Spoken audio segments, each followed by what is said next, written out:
vous m'avez posé la question par rapport à la base, mais j'aimerais répondre par rapport à la diaspora. Les problèmes sont très simples. Ils ressentent cette frustration d'être la risée du monde entier, surtout d'autres Africains, alors qu'ils sont arrivés en Europe quand leurs prédécesseurs camerounais étaient fiers d'être camerounais et étaient un exemple pour les autres diasporas. Et cela vient du fait que le pays est à l'arrêt depuis bien trop longtemps et que les mesures que nous devons prendre ne sont pas prises. Je ne pense pas que ce qu'ils réclament, ceux qui sont de la base, ce sont des choses qu'on ne peut pas mettre sur pied. Et ces choses-là, c'est une meilleure gouvernance, c'est l'accélération de notre développement, etc., etc. Bien sûr, ils se figent derrière un raccourci en essayant d'entrer dans une certaine polémique politique. Mais je pense qu'au fond, ce qui les motive, c'est cette frustration d'être la risée du monde entier. Et c'est ce que nous essayons de façon non violente à arrêter au Cameroun. Parlant de la diaspora, pour terminer sur cette question, l'une des revendications permanentes, anciennes même d'ailleurs, c'est la double nationalité. Le SDF est pour, dans quelles conditions, dans quel cadre Alors déjà, j'aimerais dire que la double nationalité, ça n'existe pas. On peut parler de multinationalité et le fait, il n'y a que 6 pays dans le monde qui ont de façon constitutionnelle la double nationalité dans leur dispositif. Ce qu'il faut pour le Cameroun, c'est dépénaliser le fait d'avoir une multinationalité. Et donc, c'est à l'image même de ce qui se passe dans tous les pays OCDE, c'est-à-dire l'Union européenne et les autres, c'est de dépénaliser. Et c'est une mesure de rupture du SDF, c'est une des mesures que nous allons prendre le premier jour dès que nous arrivons au pouvoir, une ordonnance pour dépénaliser le fait qu'on ait plus qu'une nationalité. Sur l'organisation des élections en elle-même, vous avez eu de cesse toutes ces années de critiquer le système électoral. Vous avez d'ailleurs fait quelques propositions concrètes en la matière. Aujourd'hui, on repart à une autre élection en 2025. Êtes-vous confiant en Elecam? Je veux dire, vous êtes décidé d'y aller. Avez-vous le sentiment ou la sérénité de ce que les choses vont se passer dans un climat de transparence, de sérénité, et qu'à l'issue, on pourra avoir le président que les Camerounais auront véritablement choisi? Alors, cela ne pourra pas arriver. Déjà, j'aimerais dire que je ne me permets pas, et je ne permets pas aux adhérents du SDF de critiquer le système électoral en année électorale. C'est une faute politique que personne ne devrait faire. En tout cas, tous ceux qui veulent avoir des résultats électoraux, on essaye d'améliorer le système électoral. Quand on arrive en année électorale, on met les critiques de côté, on se concentre sur le mauvais système pour y arriver. Maintenant, pourquoi est-ce que le système est mauvais? Par exemple, c'est que ça requiert des partis politiques d'être présents dans tous les bureaux de vote. Il y en aura plus ou moins 30 000 cette fois-ci. Sur les 30 000 bureaux de vote sur toute l'étendue du territoire, ça veut dire qu'il y a 100 000 personnes qui sont mobilisées pour cela. C'est une énorme machine, on doit y arriver. Donc, vous allez pouvoir les mobiliser au SDF? Nous les mobilisons depuis presque 1 an déjà. Nous sommes aujourd'hui à 60-65%, j'ai pas vu les derniers chiffres, on est en train d'avancer. Et on avance chaque jour. Mais j'aimerais juste dire, peut-être pour nuancer avec vos propos, c'est que nous ne sommes pas dans la logique de faire confiance à Elecam. Nous sommes dans la logique d'obliger Elecam de faire son travail. Et nous ne pouvons que le faire si nous sommes présents. Et si nous sommes présents dans tous les bureaux de vote, il n'y a absolument aucune raison que nous n'ayons pas les résultats que nous attendons, c'est-à-dire la victoire. Donc c'est par là que ça passe. Donc nous n'avons pas de problème aujourd'hui à dire changer ceci, changer cela, parce que si on change le code électoral aujourd'hui, le temps qu'on s'adapte, l'élection sera déjà derrière nous. Nous avons un code électoral qui n'est pas à notre qui n'est pas à la hauteur de nos attentes, mais nous savons quels sont les déficits dans ces dispositions, nous savons comment les contourner et nous engageons aujourd'hui pour le peuple camerounais à pouvoir les contourner pour faire en sorte que lors du vote en octobre, que les résultats qui sortent des urnes reflètent la volonté du peuple camerounais. C'est cela notre challenge aujourd'hui. Notre challenge de changer le code électoral sera repris après les élections municipales et législatives début 2026. Sur un autre volet, pensez-vous que le climat politique actuel... Mais je pense Je pense que vous devez aussi être, pardon si je vous interromps, je pense que vous devez aussi être rassuré que ce que nous allons faire après les municipales et les législatives, parce que elles vont suivre immédiatement après les régionales et les présidentielles. Donc ce qu'on va faire immédiatement après, nous serons déjà au pouvoir, donc nous aurons la liberté de le faire, nous aurons au moins la liberté de mettre en action tout ce que nous avons demandé ces 20 dernières années. Sur le climat politique actuel, pour vous, permet-il une organisation d'une élection sereine? Le climat, je veux dire, on peut décrire quelques faits, difficultés pour vous, les partis politiques de l'opposition, d'organiser des manifestations ou des rencontres. C'est vrai que vous avez tenu votre congrès, mais je veux dire, au quotidien, ça se voit. On voit l'implication souvent du gouvernement au cœur des partis politiques, au PCRN, qui sont, les militants sont devant la justice. Est-ce que ce climat politique favorise cette année une année électorale paisible? Je ne sais pas de quel climat politique vous parlez. Vous êtes. Pour vous, tout va bien en ce moment. Tu fais peut-être preuve de jeunesse, mais ce n'est pas un défaut. Vous savez, quand vous êtes un jeune parti politique, venez voir ceux qui sont là depuis 35 ans. Ils vont vous dire comment ça se passe. Il y a 35 ans, j'avais vu. Peut-être pas si jeune que ça. Et si tu avais vu il y a 35 ans, tu n'aurais pas posé la question, parce que nous avons gagné l'élection présidentielle en 92, organisée par le MINAT, et pas n'importe quel ministre, qui contrôlait les bureaux de vote, qui faisait les décomptes, qui signait les PV, et nous avons quand même réussi à gagner. Donc, il n'y a jamais un climat serein pour une élection. Jamais. Que ce soit dans les grandes démocraties ou les démocraties naissantes. Donc, il faut qu'on arrête avec... en 92, on nous tirait dessus. En 96, on tirait sur nous. En 97, on a eu des morts à l'élection. En 99, 2000, 2002, 2004, on nous tirait dessus. On tuait encore nos militants. Donc il faut qu'on arrête de faire croire qu'on est à la phase la plus critique de l'organisation des élections. Il y a beaucoup de choses qui ont évolué justement parce que nous avons payé au SDF au prix de notre sang, que les membres de notre parti ont passé des années en prison, etc. On est où on est aujourd'hui. Une élection ne sera jamais, comme disent certains, voir bébé. C'est une élection, c'est une bataille. Il faut y aller, il faut être fort. Il faut pouvoir sortir fortement. En 92, on avait oublié que gagner l'élection, c'est une chose, et sécuriser cette victoire en est une toute autre. Aujourd'hui, nous travaillons sur les deux fronts. Comprenez? Donc, moi, je refuse ce défaitisme de faire croire aux gens que l'environnement ou l'ambiance ne permet pas quand il y a une élection. Non. Le gouvernement en place ne va jamais améliorer la situation. Donc il faut y aller et il faut être plus fort. Et peut-être, j'aimerais même ajouter, on peut être plus fort si on est ensemble et si on arrête à se taper dessus. Être ensemble, justement, c'est l'une des options sur la table en termes de coalition des partis, même si on ne parle pas forcément de candidature unique, mais une candidature qui peut rassembler large. Êtes-vous lancé dans l'un de ces mouvements en ce moment?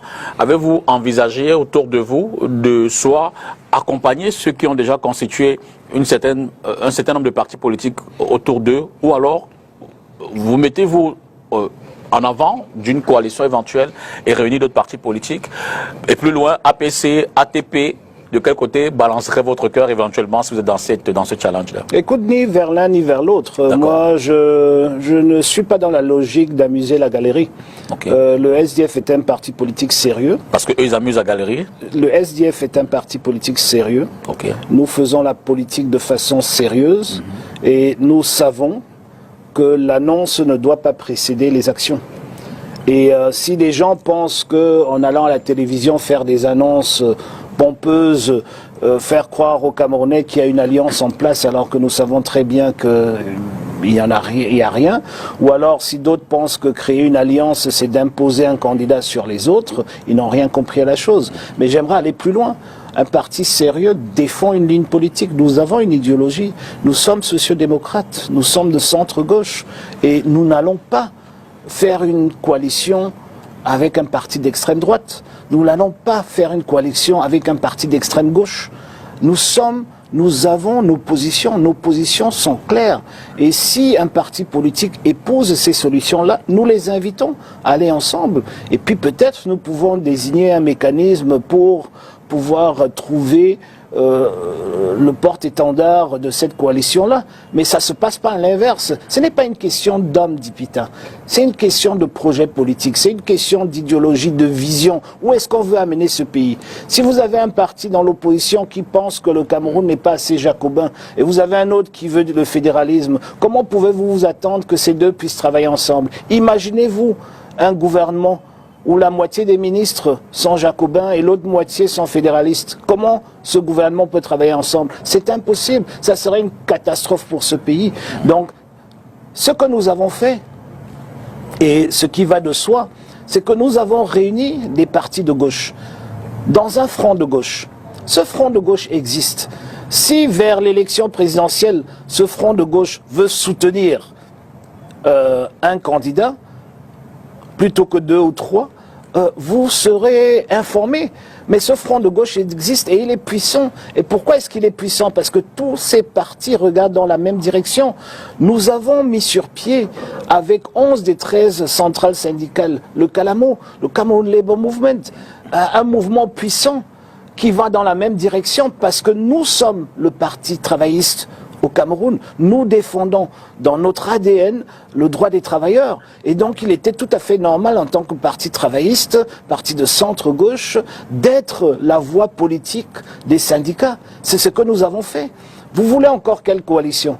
Ça, c'est la coalition la plus puissante qu'il y a sur la place publique aujourd'hui. Parce qu'il ne s'agit pas d'une coalition de personnes, mais d'une coalition de mouvements. Et nous sommes confortables à ce niveau-là. Nous allons dans ce sens-là et nous savons que c'est comme ça qu'il faut faire pour gagner. Vous savez, s'il fallait parler de personnes, on serait toujours dans des petites querelles. Mais nous savons exactement, nous sommes passés par là en 2004. Nous sommes passés par là avant. Et nous savons très bien que pour se mettre ensemble, il faut mutualiser les forces et non les diluer. Et quand vous mettez des individus les uns avec les autres, sans leur mouvement, ou alors qui n'ont même pas de mouvement, ce que vous faites, c'est juste diluer ces forces-là. Mon cher ami de l'un de ces mouvements, je ne sais même plus comment il s'appelle, est venu me voir pour qu'on rejoigne le mouvement. Je lui ai dit... Écoute, Olivier Billet, Jean-Michel Nietzsche. Le président Olivier Billet. Et je lui ai dit, avec tout le respect que j'ai pour toi, vraiment, et je suis sincère, viens me dire combien d'agents électoraux tu as dans 2 mois. Je lui ai donné jusqu'en septembre, on ne s'est malheureusement pas revu depuis lors. Je lui ai dit, tu reviens me voir en septembre avec le nombre d'agents électoraux que tu as sur le terrain. Moi, je viens avec les miens. On les met sur la table, on sait qui est qui. Cette élection sera gagnée dans les urnes. Ce n'est pas la télévision. Donc moi, j'ai besoin d'être présent. OK? Monsieur Olivier Billet, si tu es présent dans 30 000 bureaux de vote et moi je suis présent dans 29 000 bureaux de vote, il va de soi que je te soutiens parce que tu es beaucoup plus fort là où l'élection se gagne. OK? Et il n'est malheureusement pas revenu. Donc, j'aimerais juste dire qu'il y a des choses beaucoup plus importantes que de s'asseoir et de penser à un candidat unique. Le candidat unique est une construction des tout-dits. C'est eux qui veulent faire croire aux gens que déjà ils font croire une première chose, que l'opposition est un bloc, ce qui n'est pas le cas. Le fait d'être dans l'opposition n'est qu'un statut, parce que dans quelques mois nous serons au pouvoir, donc nous ne serons même plus opposants. Mais ils font croire que si l'opposition ne s'unit pas, l'opposition ne peut pas gagner. Tout simplement pour que si jamais il y a des fraudes de grande ampleur, ils vont dire oui, on a fraudé, bon, il y a eu des problèmes, mais le résultat n'est pas en nature de changer le vote, machin, et puis de toute façon, ils n'étaient pas ensemble. S'ils étaient ensemble, ils pourraient prétendre à une victoire. Non, on peut gagner aussi tout seul, si on fait son travail. Je pense que vous avez vu partout en Afrique où des partis politiques forts bien implantés sur toute l'étendue du territoire ont pu gagner, n'ont pas nécessairement gagné. Certes, d'autres partis viennent vous aider à faire ce travail, mais ce n'est pas à travers le mécanisme du candidat unique que vous gagnez. Et il y a beaucoup d'autres partis qui sont avec le SDF aujourd'hui, qui nous ont promis qu'ils vont nous aider lors de l'élection présidentielle là. Et ça, c'est une coalition pour moi, à mes yeux, beaucoup plus fort que le fait de mettre 3 candidats ensemble et puis de choisir un au hasard ou sur d'autres critères. D'accord. Vous m'avez posé la question par rapport à la base, mais j'aimerais répondre par rapport à la diaspora. Les problèmes sont très simples. Ils ressentent cette frustration d'être la risée du monde entier, surtout d'autres Africains, alors qu'ils sont arrivés en Europe quand leurs prédécesseurs camerounais étaient fiers d'être camerounais et étaient un exemple pour les autres diasporas. Et cela vient du fait que le pays est à l'arrêt depuis bien trop longtemps et que les mesures que nous devons prendre ne sont pas prises. Je ne pense pas que ce qu'ils réclament, ceux qui sont de la base, ce sont des choses qu'on ne peut pas mettre sur pied. Et ces choses-là, c'est une meilleure gouvernance, c'est l'accélération de notre développement, etc., etc. Bien sûr, ils se figent derrière un raccourci en essayant d'entrer dans une certaine polémique politique. Mais je pense qu'au fond, ce qui les motive, c'est cette frustration d'être la risée du monde entier. Et c'est ce que nous essayons de façon non violente à arrêter au Cameroun. Parlant de la diaspora, pour terminer sur cette question, l'une des revendications permanentes, anciennes même d'ailleurs, c'est la double nationalité. Le SDF est pour. Dans quelles conditions? Dans quel cadre? Alors déjà, j'aimerais dire que la double nationalité, ça n'existe pas. On peut parler de multinationalité et le fait, il n'y a que 6 pays dans le monde qui ont de façon constitutionnelle la double nationalité dans leur dispositif. Ce qu'il faut pour le Cameroun, c'est dépénaliser le fait d'avoir une multinationalité. Et donc, c'est à l'image même de ce qui se passe dans tous les pays OCDE, c'est-à-dire l'Union européenne et les autres, c'est de dépénaliser. Et c'est une mesure de rupture du SDF, c'est une des mesures que nous allons prendre le premier jour dès que nous arrivons au pouvoir, une ordonnance pour dépénaliser le fait qu'on ait plus qu'une nationalité. Cela veut dire, il faut bien le comprendre, que si vous êtes Camerounais, on vous considère comme Camerounais et d'aucune autre nationalité, mais on ne vous retire pas le passeport camerounais ou la carte d'identité camerounaise parce que vous avez une autre nationalité. Mais tant que vous avez la nationalité camerounaise, vous êtes pour le Cameroun 100% camerounais, partout où vous êtes. Vos autres passeports, nous les considérons comme des moyens de subsistance ou des moyens de voyage, et ça se limite à cela. C'est exactement ce que font toutes les grandes puissances du monde, que ce soit les États-Unis, l'Union européenne, etc. Cela dit, parlons donc plus singulièrement du SDF. Peut-être un retour en arrière d'abord. En 2018, c'est peut-être bon de le rappeler, vous étiez 3e à l'élection présidentielle, après les résultats, 4e après les résultats de l'élection présidentielle, derrière Paul Biya, Maurice Kamto et Cabral Libby. Vous avez fait 3,35% si mes notes sont bonnes, exact. Cela dit, avez-vous tiré les leçons de cette élection-là? Pour vous, qu'est-ce qui n'aura pas marché et qu'est-ce qu'il faut améliorer pour faire meilleur score, qui sait peut-être être premier cette fois-ci? Écoutez, déjà, ce qui n'a pas marché a été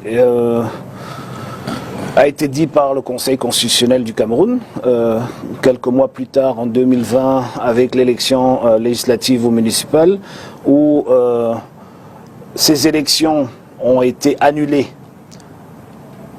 parce que le Conseil constitutionnel nous a dit qu'il n'y a pas pu avoir d'élections dans le nord-ouest et le sud-ouest pour des raisons de guerre.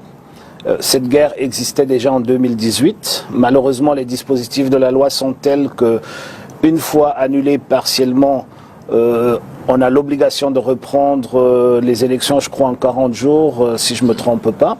Le gouvernement camerounais n'a pas pu mettre fin à cette guerre en 40 jours.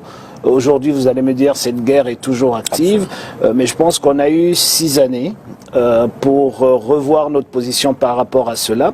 Et il faut reconnaître qu'en 2018, le nord-ouest et le sud-ouest étaient un bastion du SDF. Il faut aussi se dire que nous avions demandé à l'époque au gouvernement camerounais de permettre, puisque la circonscription électorale est unique, c'est-à-dire tout le pays forme une seule circonscription, de permettre à tous les déplacés internes, et nous parlions à l'époque de 650 000 personnes, aujourd'hui il s'agit de 800 000 personnes, de leur permettre de voter là où ils se trouvent, avec leur carte électorale.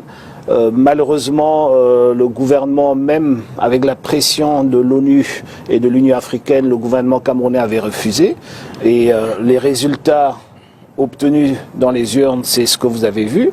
Nous avons apporté des corrections à tout cela. Nous travaillons jour et nuit. Nous avons compris qu'un de nos gros défauts, c'était d'être absent dans plusieurs bureaux de vote. Il faut comprendre une chose très importante, c'est que du début de la crise, en 2015-2016, jusqu'en 2018 et même 2020, nous étions à 100% engagés de façon à plein temps, donc avec notre énergie, notre argent et tout ce qu'on avait à mettre fin à cette crise dans le nord-ouest et le sud-ouest, parce qu'il s'agit de nos bastions. Nous étions convaincus qu'on pouvait y arriver en quelques mois. Nous avions sous-estimé la volonté du gouvernement à faire perdurer cette crise, et donc nous pensions que nous étions du même côté. Nous ne savions pas qu'ils allaient l'utiliser contre nous. Et donc cela a donné les résultats que vous voyez. C'est-à-dire que non seulement on était absent sur le terrain parce qu'on était concentré sur une crise qui décimait nos deux bastions, mais en même temps le gouvernement profitait de cette crise pour nous donner les résultats électoraux que vous avez vus. Donc nous avons appris. Et nous avons corrigé. Nous savons aujourd'hui que nous ne pouvons pas compter sur le gouvernement pour résoudre la crise dans le nord-ouest et le sud-ouest, parce que pour eux, c'est un trophée de guerre, le SDF, ou les résultats électoraux du SDF dans ces deux régions, est un trophée de guerre. Et donc, nous avons utilisé d'autres stratégies pour contourner leur position et pour arriver à des résultats bien meilleurs que ceux qu'on a eu en 18 et en 20. Mais vous focalisez sur le nord-ouest et le sud-ouest. Le Cameroun, c'est 10 régions. Est-ce qu'il y a eu des restructurations profondes? Alors, j'aimerais juste corriger cette...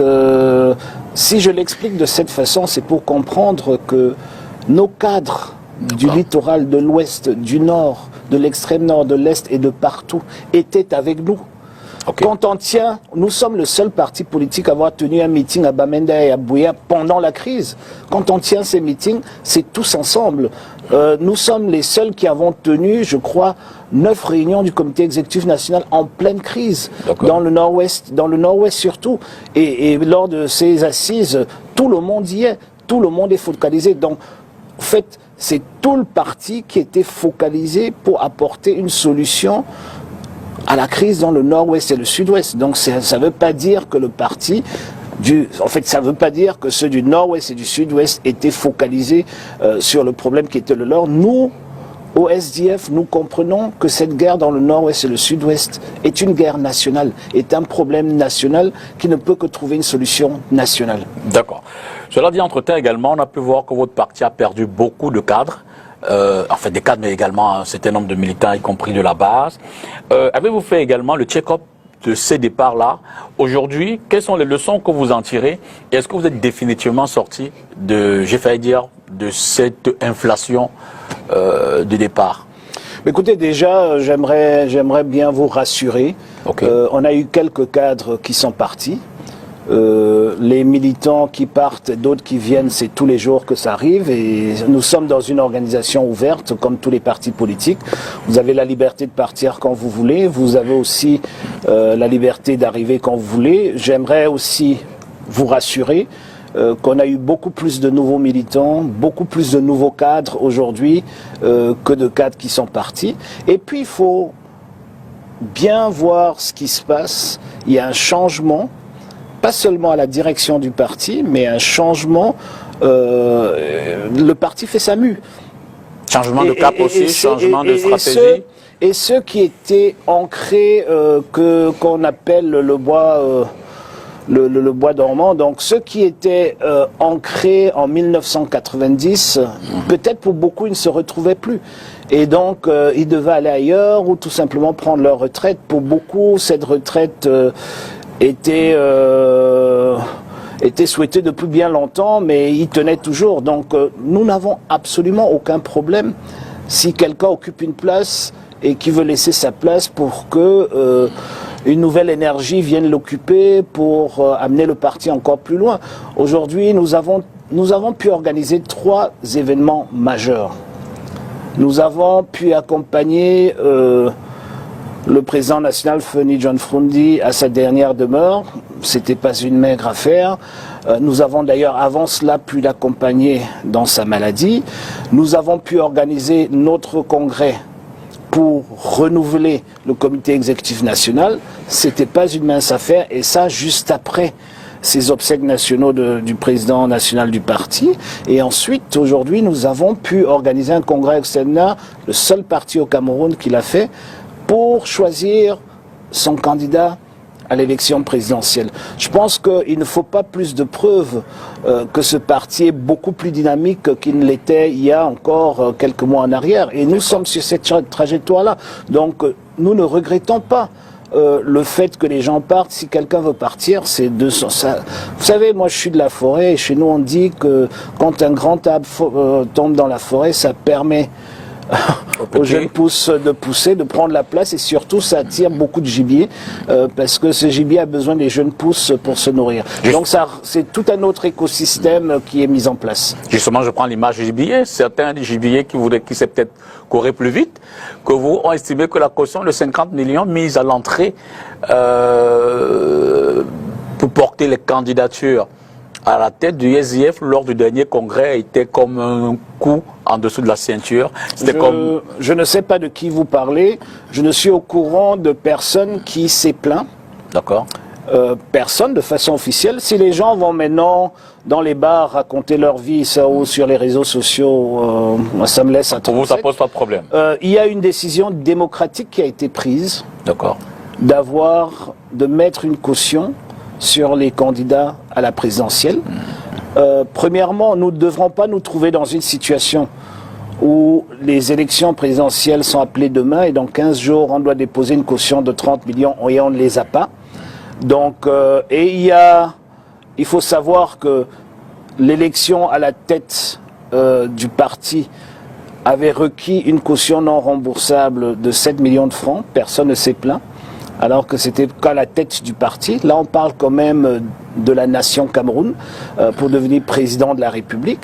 Et puis, j'aimerais bien dire qu'on a demandé à personne de payer 50 millions de francs. On a demandé aux potentiels candidats de nous démontrer leur capacité de réunir 50 millions de francs. Donc si vous ne pouvez pas réunir 50 millions de francs, si vous ne pouvez pas faire le tour de vos quartiers, vos familles, vos connaissances, vos sympathisants et lever 50 millions de francs, vous ne pouvez pas prétendre gagner une élection présidentielle. Personne ne dit que ce n'était pas vos fonds propres. Vous avez... Écoutez, j'ai des centaines de personnes qui ont contribué, que j'aimerais d'ailleurs remercier. Je n'ai pas encore eu l'occasion de les remercier personnellement. J'ai mis une équipe sur place pour essayer de recenser tous les dons que nous avons reçus pour y arriver. Mais beaucoup de gens ont contribué. J'ai attendu la tienne, elle n'est pas venue. J'ai même vérifié juste avant d'entrer dans les studios si tu avais contribué, mais j'ai pas vu. Normal, je suis un peu déçu. C'est normal, je ne suis pas militant de votre parti. Ce ne sont pas les militants, en grande partie, ce ne sont pas les militants qui contribuent, c'est tous ceux qui veulent un meilleur Cameroun comme toi. Et donc, tu aurais pu donner, il y a des gens qui ont donné ma contribution viendra dans l'urne pour le candidat que j'aurais choisi pour un meilleur Cameroun. Donc, ce n'est pas encore garanti. Mais il y a une chose qu'il faut aussi savoir, mon cher Dipita, c'est que si quelqu'un contribue pour votre campagne, vous pouvez déjà être sûr de sa voix. Absolument. Et si quelqu'un refuse de contribuer, c'est qu'il ne croit pas en vous. Absolument. Dans tout compte fait, je ne dévoilerai pas mon candidat. J'aimerais juste ajouter que pour octobre, nous allons faire un grand coup de cœur national pour pouvoir lever les fonds nécessaires, pour pouvoir être dans tous les bureaux de vote sur toute l'étendue du territoire. Cela a un coût et donc on compte sur tout le monde. Et je profite du fait que tu m'as lancé la perche pour parler aux Camerounaises et aux Camerounais que les contributions pour le congrès extraordinaire, c'est derrière nous. Maintenant, nous allons commencer à lever des fonds pour l'élection présidentielle. Je veux dire que ça devient j'ai fait une habitude, pratiquement tous les partis. Le MRC a des 6 milliards, je crois qu'au PCRN, on contribue aussi au RDPC, cette forme de contribution pour les élections présidentielles. Est-ce à dire que les partis politiques dans le financement quotidien, dans le management, c'est pas une mince affaire. Mais écoutez, une élection présidentielle, ça coûte beaucoup d'argent.